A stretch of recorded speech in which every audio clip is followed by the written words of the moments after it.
So today I would like to explore with you all, and the basic exploration is what I am like calling homemaking Dharma. And really it's an intention to unpack this. You may have heard Thich Nhat Hanh say, "You have arrived, you are home. You have arrived, you are home." Well, okay.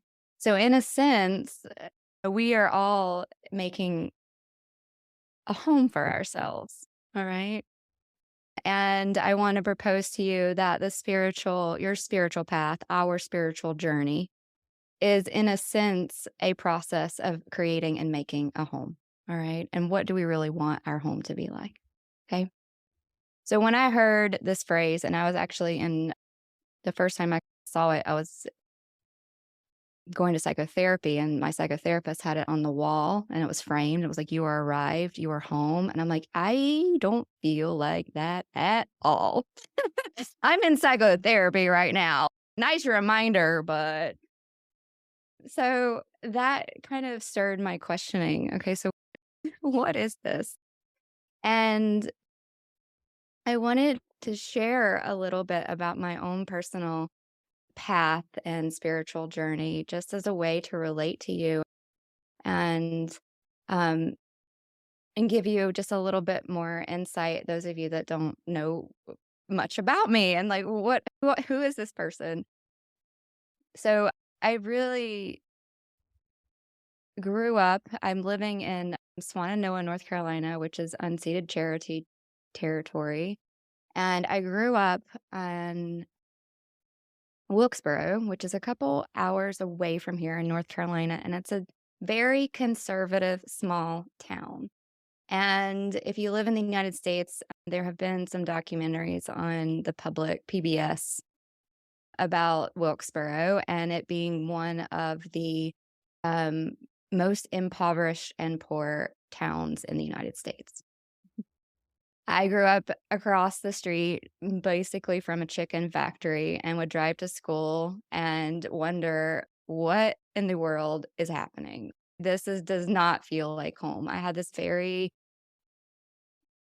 tender sense from a very young age that this I was not getting the mirroring. Like I felt more connected to life itself than I was given that message. All right.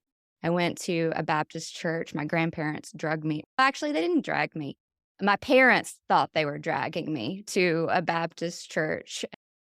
And yeah, all I remember is being taught that I was deeply unworthy and that embodiment was definitely a sin, and I had to do a lot of work this lifetime to arrive at anywhere close to what they were saying was heaven, all right?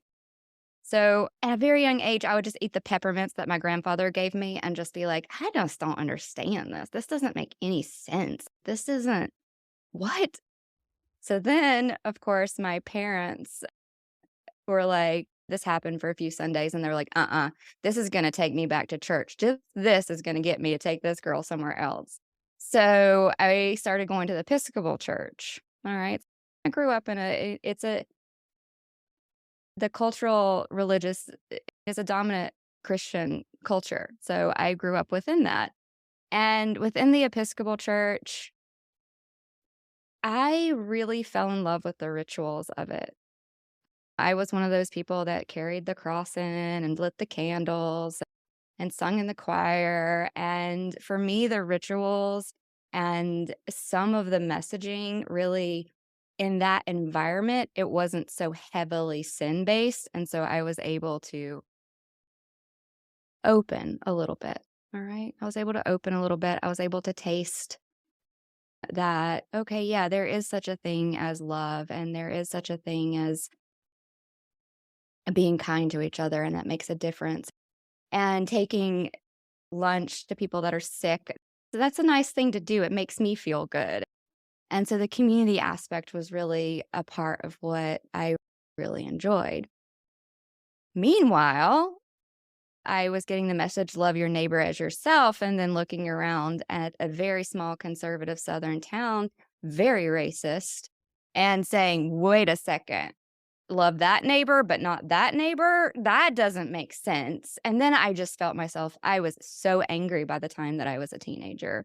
I was skipping school, driving to Raleigh, which is the big city, spending the day in Raleigh and driving back, and my parents didn't even know. So I was, like, doing anything that I could to get out of there because the mirroring, I didn't feel like I belonged at all, alright?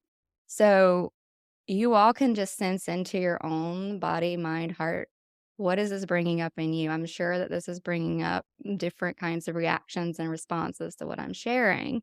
And this is part of what we go through when we start to sense into, like, well, where do I feel at home? All right. Like, where is my spiritual home? And I'm going to bring it into spiritual home because you can easily take your mind into thinking of your childhood and upbringing. And did you feel at home there? Sometimes we do, and sometimes we don't. All right. Now, spiritual home, what is that? What does that mean? How can we use our spiritual practice to create a sense of being at home and connected and kind? All right. So, in order to get to the place of presence in our spiritual practice, for me, it seems like we've got to go through some muck and some messiness. All right. And for a while, I felt like I could just leave all of Wilkesboro behind. Like, I could just leave it behind. I wasn't gonna be the one that was racist. I wasn't gonna be the one that felt like we had original sin. I wasn't gonna perpetuate this deep unworthiness that however, I soon found out that's not necessarily completely true. We can't just leave it behind, and I'll get to that. But what's the points in between? Okay, realizing, "Oh, wait, I need to get out of here," and then realizing, "Oh, wait, there's nowhere to go. I'm actually here.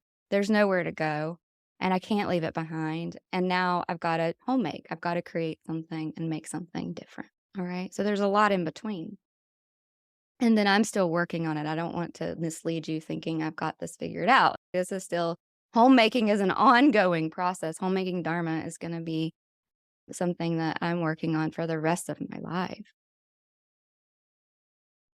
So, in a sense, what happened in my spiritual process was that I became a spiritual refugee. and and that's it may land for some of you in a literal sense. I work with people that are in Ukraine right now and don't have a home and are roaming around because but they need to, they have to. And in a sense, like that's going to affect all of us. So when I speak to this sense of being a refugee, I hold it very tenderly. All right. For me, it's in a sense of a spiritual kind of relationship to this term. It's like I wasn't sure where I belong spiritually. I wasn't sure what was true. And that question actually is what drove me.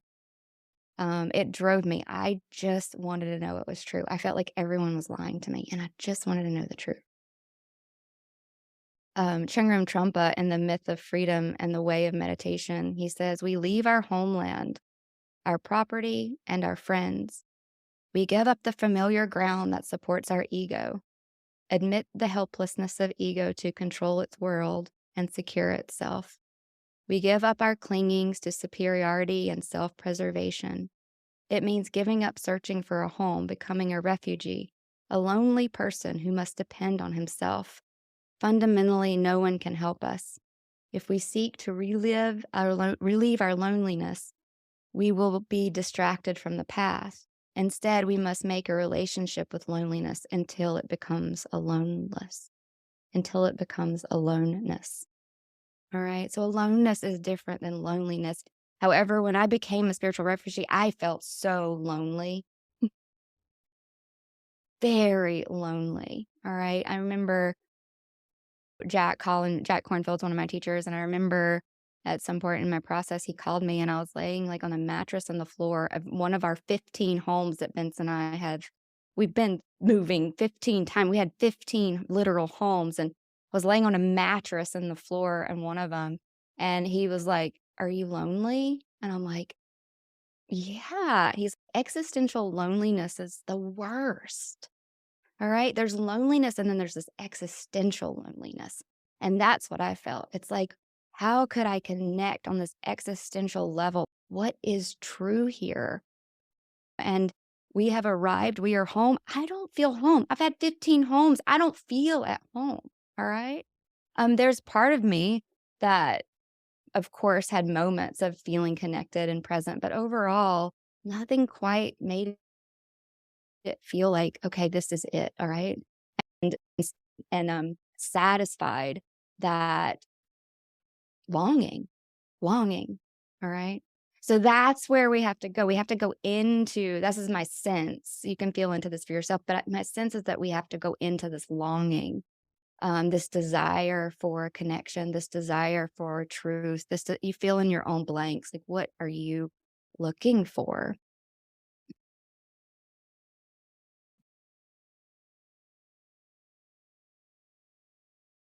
Roger Walsh in Essential Spirituality, he says the great religions call us to redirect our desires and enjoy the rewards of mature motives.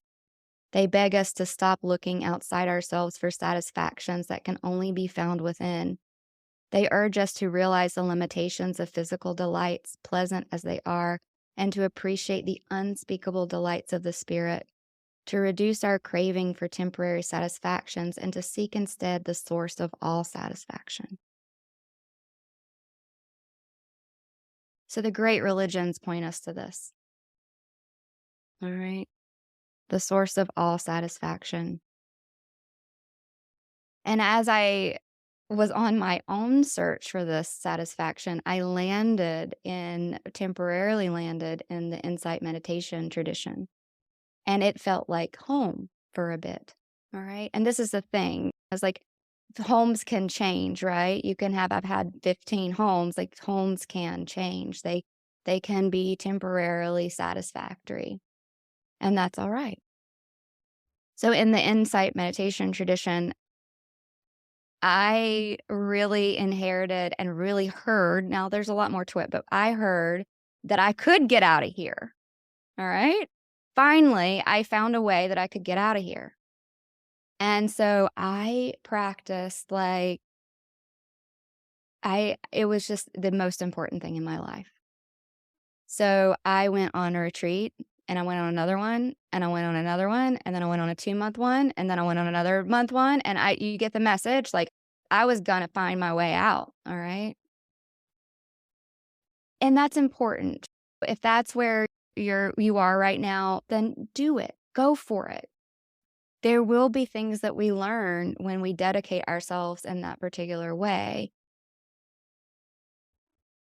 It's not the only way to learn it. It's just one way. However, what I really started to see that I had to apprentice myself to this longing. I had to give myself fully to something, and my practice was what I gave myself fully to. Belonging Ourselves Home from Toku Pal Turner, she says, before we can even ask ourselves how to heal our estrangement, we must first sink down into the wound itself and apprentice ourselves to it. We must enter into the question of what's been missing from us, of what we are deprived. Only when we lower ourselves down into that holy longing can we get a glimpse of the majesty that we are supposed to become.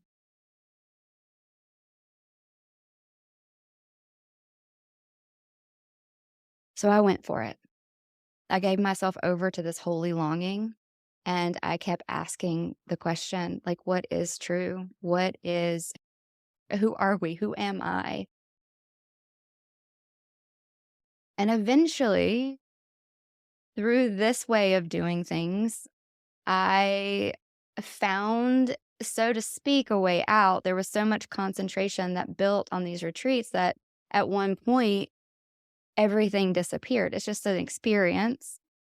Sometimes people report it through psychedelics or other ways to get there. But the whole world, everything, the body, everything just disappeared. Just in a moment, gone. And then I got spit back out. And then I'm here. Like, I got a body. I didn't die. All right.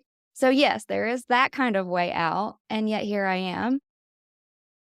That realization, like being able to sense into that aspect of us that is our ground of being, that is here no matter what, that is indestructible, it's an important part of the journey. All right. It's an important part to incline ourselves to questioning. All right. To inviting that recognition. It gives us a baseline so that we can, when our muck comes up, okay, wait, it's harder to ignore, honestly. It's harder to run away. It just makes it more workable to know, okay, yeah, there is something in us that all of us have. We're really interconnected and it just can't be destroyed. The thoughts just bounce off of it in a way that you're just like, wait a second, I can't take myself so seriously anymore. All right. Judith Blackstone from Trauma in the Unbound Body says it like this. She says, fundamental consciousness is vitally important for healing from trauma because it cannot be injured. It has never been injured, no matter how severe our traumatic experiences have been. When we realize ourselves as the fundamental consciousness, we know that we have not been irreparably damaged. We can actually feel that who we really are, who we have always been deep down, known that we are, has always been there intact. All right. So to me, that is an important baseline. It changes our actions.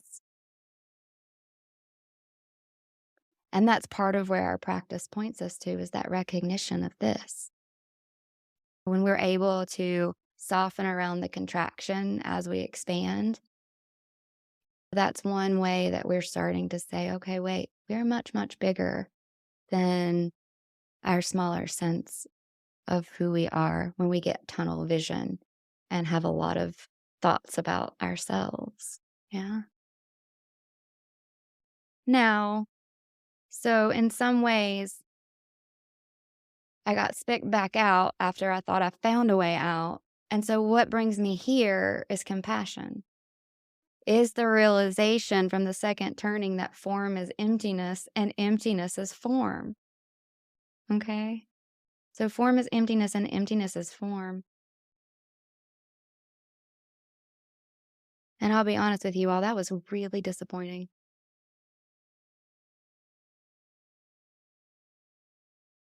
It was really freeing and then very disappointing at the same time. It's very liberating and very disappointing.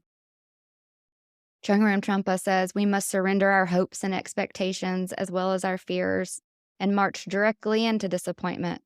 Work with disappointment, go into it, and make it our way of life.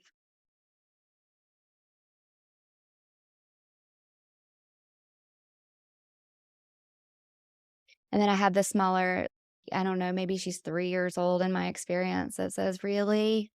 It's not going to just change overnight? Really? This is going to take some work here. Homemaking, it's work. What? And part of the work, in my experience, is working with the heartbreak, learning to live with a broken heart. And the Buddhist tradition, I mean, it's told us this for thousands of years. There's joys and there's sorrows and joys. And you can just sense into your experience where your mind usually goes. Usually it goes to sorrows. Psychology tells us negativity bias is a real thing. Thank you. 10 things can go well, but we'll focus on that one thing that goes not so well. And right now I am going to zoom into the heartbreak part. I'm going to zoom into, okay, yeah, there's a lot of grief that we work with in our spiritual path. All right. And that's part of what, if we work with the grief and we work with our own shadow, those parts of us that are disowned, that we want to sweep under the rug, that we really don't want to see. If you think of a house and like making a home, it's like, yeah, there's some cobwebs in your house right now, I'm sure. Even though I get my house cleaned every month, like there's some cobwebs, right? There's some stuff that we sweep under the rug that's really tender that we don't wanna look at, we don't wanna work with, that we think, "Oh, yeah, eventually we'll find our way out of."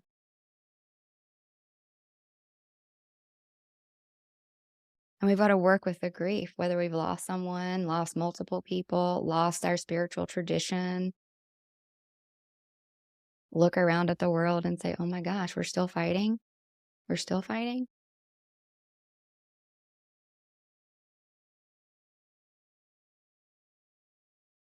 And even the way that we work with grief and know about grief has changed and evolved. So some of you may be aware that, of course, there the Elizabeth Kubler-Ross's 5 stages of grief.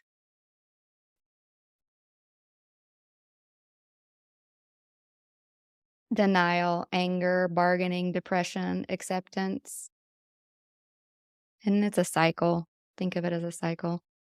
Now, in the Washington Post, there was an article today that is expressing how the younger generations have pushed back on the stages of grief thinking. All right, so the stages of grief thinking is no longer in vogue. And according to Mary Frances O'Connor, associate professor of psychology from the University of Arizona, The Grieving Brain, the surprising science of how we learn from love and loss. She says the trouble is what was a description of grief became a prescription for grieving. All right.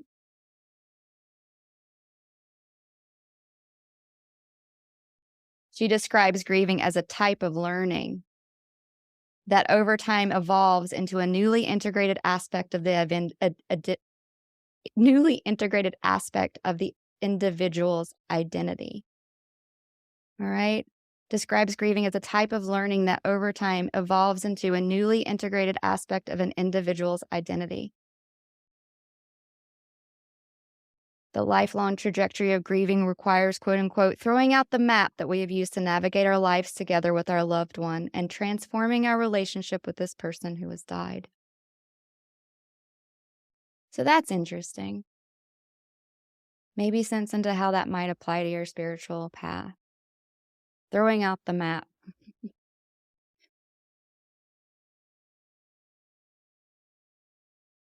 A type of learning that evolves and is eventually integrated.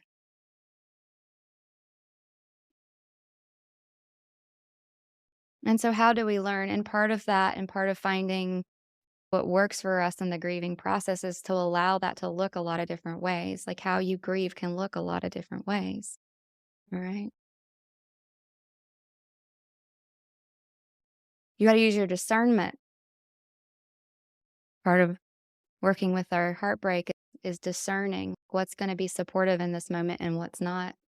When you walk into a room full of people, like, how do you know this is going to be nourishing and how is it not going to be nourishing? All right. And then can you allow anger or whatever to arise, whatever signals to you that something might be off, can you allow that to happen? And then can you listen to it? All right.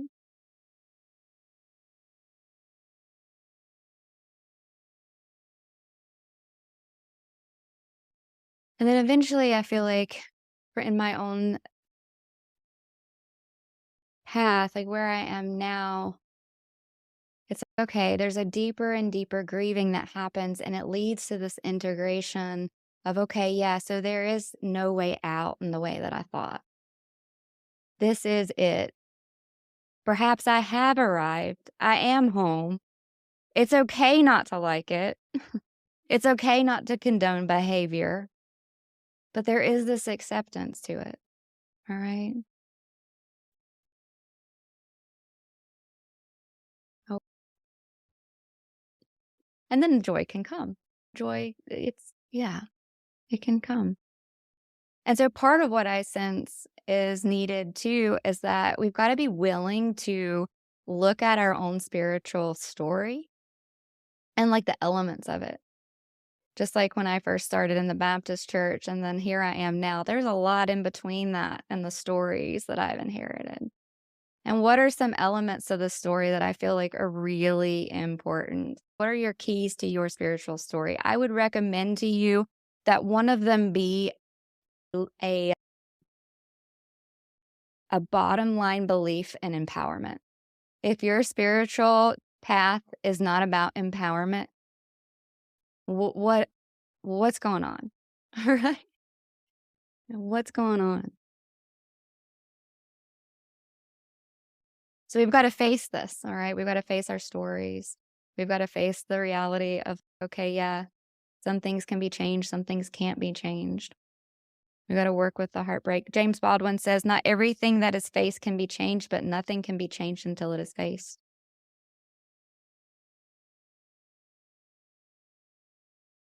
And as we face our spiritual story, Brene Brown says in Rising Strong, curiosity is a shit starter, but that's okay. Sometimes we have to rumble with the story to find the truth. All right? So rumble with your spiritual story.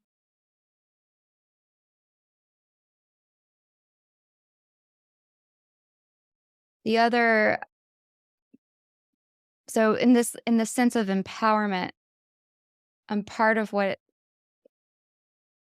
I would like to encourage us to think about is most of us have this deep rooted belief, feelings, body sensations, contraction about being worthy. All right. So incorporate worthiness into the story. All right. Worthiness, according to Tocqueville Turner, worthiness is not some state of attainment, but it is the ongoing willingness to meet life squarely. Worthiness is the ability to say, I am up for this. I am equal to life.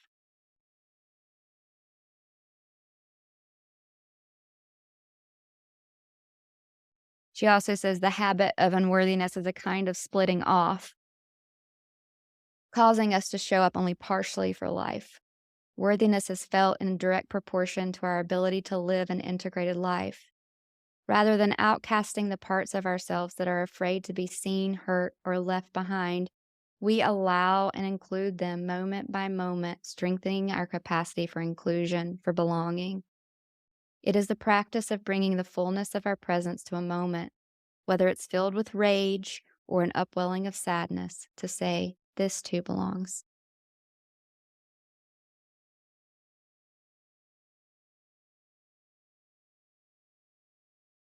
So, a story of wholeness, that we are complete just as we are. Parker Palmer says wholeness does not mean perfection. It means embracing brokenness as an integral part of life. So in our making ourselves at home, it's going to be messy. All right. It's going to be messy. And that needs to be part of the story, that it's perfect and it's messy. All right. That there's this fundamental consciousness and we still hurt each other. And sometimes some people very violently.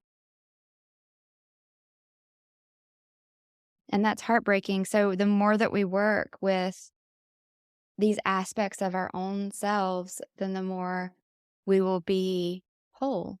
All right. The more that we can rest in this loving awareness and act from these places. And I also just want to side note it that I'm not saying that meditation is going to cure us completely. All right. And the spiritual journey is only part of, piece of development. All right.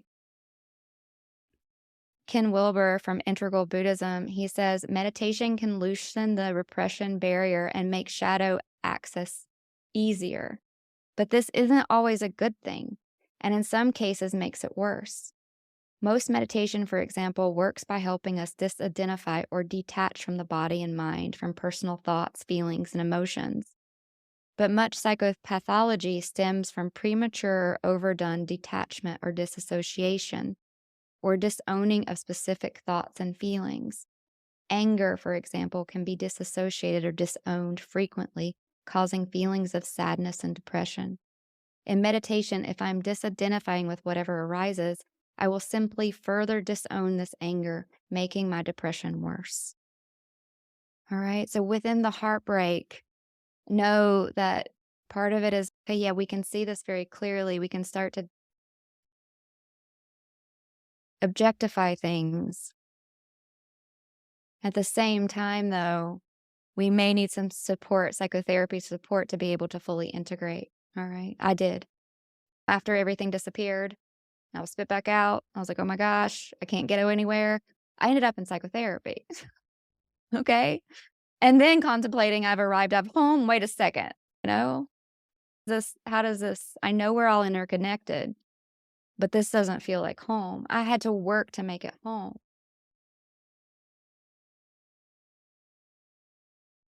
And we have to do it together. This was the other thing, right? I can't just make my home together. I can live by myself and make a home. That's a certain kind of home. But then I have friends that come over.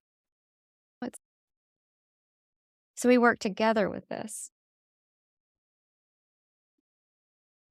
because I really am starting to see more and more clearly that there's no way I'm going to be happy unless everybody's happy. I'm teaching for myself. Krishna Das, he's a chanter. I've gone through all kinds of things with teaching. Should I do it? It's been a process. I didn't just take it lightly or easily, this role. And Krishna Das was chanting the other night. We were listening to it, and somebody asked him something. I don't even remember the question. I just remember his answer. And he says, "You think I'm up here for you? I'm up here to save my miserable ass." I'm just I love y'all. And, this is like we're so interconnected that I can't get out of this. Okay, fine. And now I'm in it with all y'all, really? So, how are we really going to do this? Reverend Dr. Martin Luther King, all people are caught in an inescapable network of mutuality, tied in a single garment of destiny. Whatever affects one directly affects all indirectly. I can never be what I ought to be until you are what you ought to be. And you can never be what you ought to be until I am what I ought to be.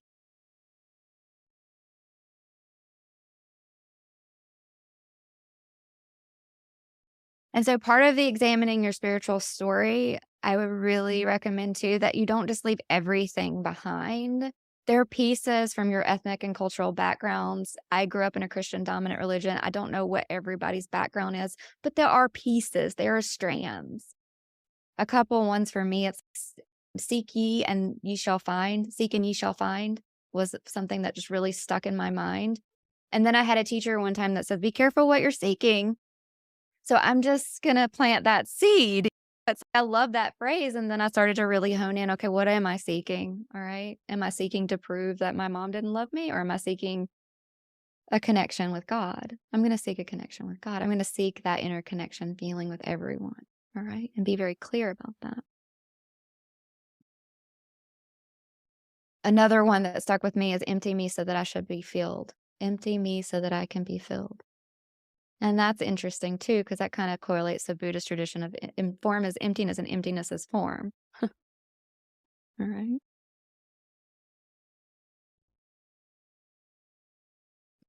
So as we start to incline to like homemaking Dharma and making our home within this world, Alice Walker says, look closely at the present you are constructing. It should look like the future you are dreaming.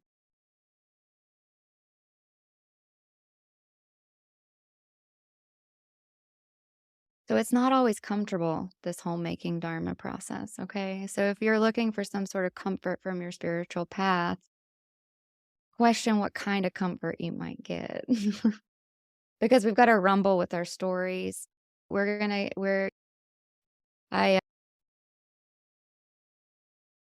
you might rumble with your neighbors. I live across the street, neighbors that we have, Vince and I and my kid. Um, my phrase for them is, may they be free from hatred. May you be free from hatred. May you be free from hatred.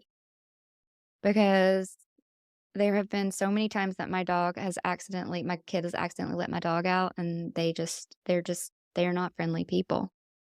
And she started to yell at my 8-year-old kid. And of course, I'm not going to let that happen. So part of creating a home is you got to have boundaries. Okay. You got to have boundaries. And And I even caught myself saying to her, "So is this about your deep unworthiness? Is this what this is about?" And of course, she has every not every word in the book, but a couple like name call she's a big name caller and called me a lot of names. And I'm like, okay. And I was yelling. I'm not going to say that I wasn't yelling. Although my kid said, "Hey, you didn't name call. Like you weren't cussing a lot." And I'm like, good. Okay. But I am going to be the mama bear. I am going to be like, "Excuse me. You're not going to talk to my kid like that. If you have a problem, you need to talk to me." So here I am homemaking within the Dharma, and my neighbors literally love my neighbor as myself. Huh. All right. That is way easier said than done. I do not like them. I will not like them. However, we're going to have to create this home together. All right. So, how am I going to go about doing that? How are you going to go about doing this? May they be free from hatred.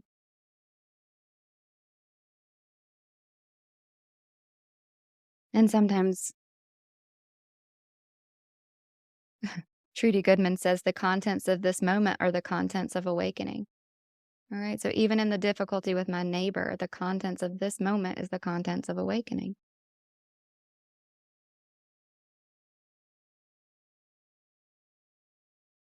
So, for me, I find what I need to make a home within the heart space, within heart space. And there's some elements that I sense into, like when I would describe feel at home, when I'm at home, when I can be at home. What is that? To me, the sense of it is connection, presence, love.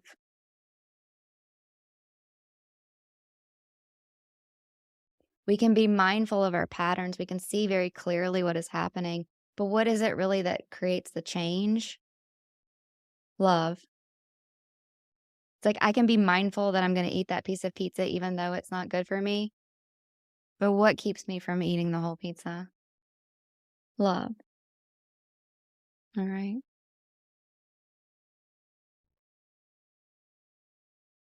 Ajahn Sumedho from the Buddhist tradition, he says, we can always imagine more perfect conditions, how it should be ideally, how everyone should behave.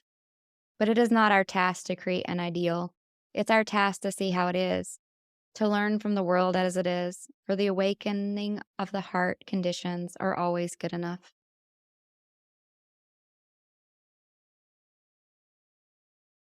Ajahn Chah, who was Jack's teacher, he says, it is here in the world of form.